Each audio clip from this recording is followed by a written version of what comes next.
monter vous installer, s'il vous Non, plaît. monsieur, je préfère m'en aller. Madame, s'il vous plaît, vous avez fait l'effort d'être là.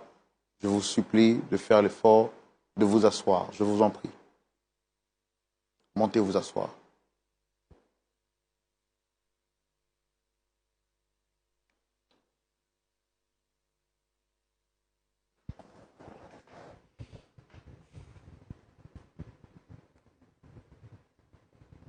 Comment vous allez, madame? Je vais bien, frère. Merci de... Je vois que ce n'est pas facile pour vous, mais merci d'être venu quand même. Vous avez voulu, dès le premier contact, repartir. Mais bon, après supplication, vous finissez finalement d'accepter nos excuses. Alors, je me présente à nouveau, je suis Roland Sombo. Vous avez le pasteur Tchoumou qui est juste en face. Et une autre personne avec qui nous sommes sur le plateau. Et je voudrais vous demander, comme je le fais pour tous ceux qui viennent ici, est-ce que vous reconnaissez M. Athanase avec nous sur le plateau?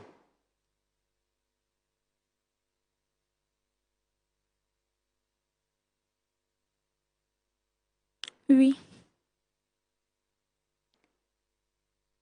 Quels sont les rapports, quels sont les liens qu'il y a entre vous? C'est le père de mes enfants.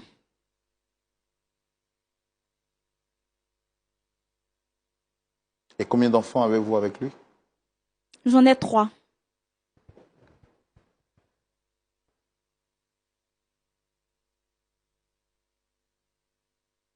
Apparemment, vous semblez être en de mauvais rapports avec lui. Est-ce que le courant passe entre vous?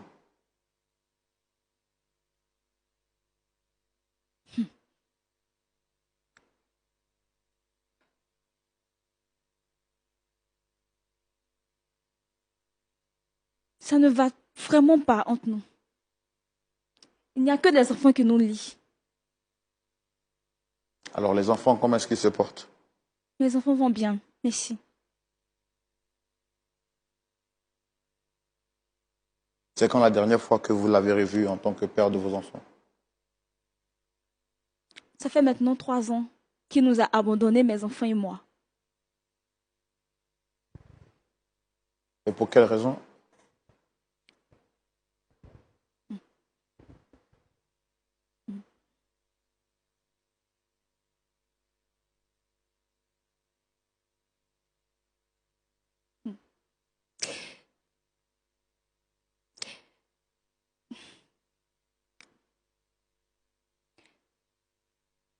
Vraiment, je n'arrive pas à vraiment parler parce que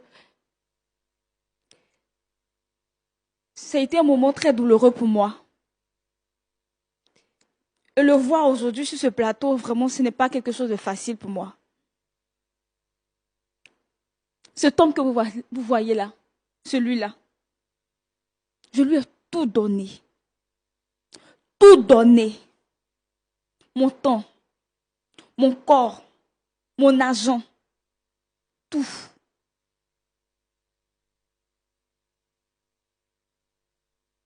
J'ai même vendu des chaussures, des lotus. Je me suis donné à plein d'activités pour pouvoir lui prendre une maison. Je me suis occupée de lui. J'ai tout surmonté avec lui. Je me suis même ado, même certains membres de la famille, pour lui. Et il m'a carrément lâché avec mes enfants.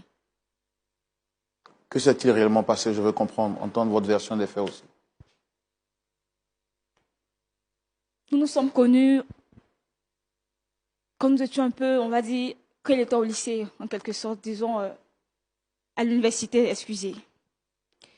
Et nous sommes connus dans un moment où c'était vraiment difficile pour lui, il n'avait vraiment pas d'argent. Et je suis restée à ses côtés. Je l'ai soutenu. J'ai été présente pour lui. J'ai tout fait, j'ai vendu les choses pour lui. Et après, je partais le voir de temps à autre en chambre parce qu'il vivait avec un ami. Et je trouvais ça pas vraiment adéquat pour moi parce que je viens voir mon chéri et il est toujours en compagnie de ses amis. C'était pas vraiment adéquat pour moi. Alors, j'ai pris toutes mes économies, je lui ai remis pour que nous ayons notre cogon à nous, au fait. Et dans cette joie, nous avons aménagé, nous avons pris une petite maison à nous. Nous sommes restés là-bas quelque temps, tout allait bien. Il m'a même doté. Nous avons fait un enfant, après 2, tout allait pour le mieux.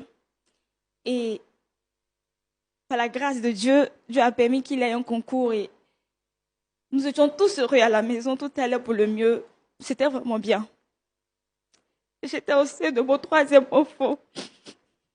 Et c'est là tout a commencé. Tout le mal, tout a commencé. Il m'a fait vivre une misère. Il m'a fait vivre tout ce qu'on ne pouvait pas faire vivre à une femme. J'ai subi tout avec lui. Soi-disant avec une collègue. Il m'a abandonné avec mes 3 enfants. J'ai bien dit mes 3 enfants parce que j'avais déjà 2 enfants avec lui. Et je portais le 3e enfant dans le ventre. Il m'a abandonné et il avait vivre avec ces dernières. Sans se soucier de comment les enfants mangent. Comment moi je vais. Qui va s'occuper de nous? Rien. Rien et de rien. Rien.